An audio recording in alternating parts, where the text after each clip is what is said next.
हमारे साथ हैं आर.के. श्रीवास्तव सर, उनको आप जानते ही होंगे। पटना में गिने चुने लोग ही जो टीचर में आते हैं, जो काफ़ी फेमस हैं, और उसमें से एक आर.के. सर भी हैं। कि सबसे बड़ा दिक्कत क्या हुआ है कि बच्चे सेल्फ स्टडी ना सोचकर समझ रहे हैं कि इसके माया जाल में हम रिजल्ट निकाल देंगे।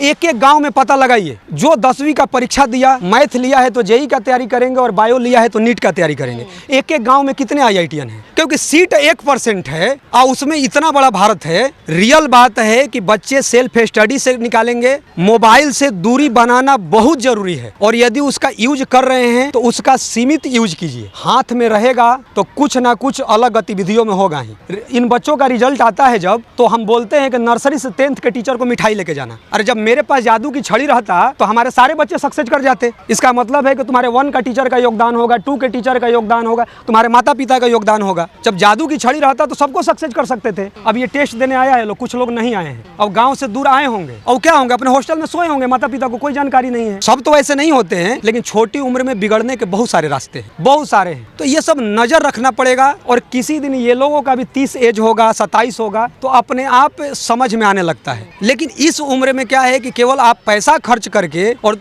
कहीं भी बाहर भेज दीजिएगा और आप सोच लीजिएगा कि बच्चा अच्छा कर जाए, तो ये नहीं हो सकता है। उस पर नजर रखना है। और मेरा ऐसा मानना है कि डांट फटकार और पनिशमेंट से प्रगति होता है।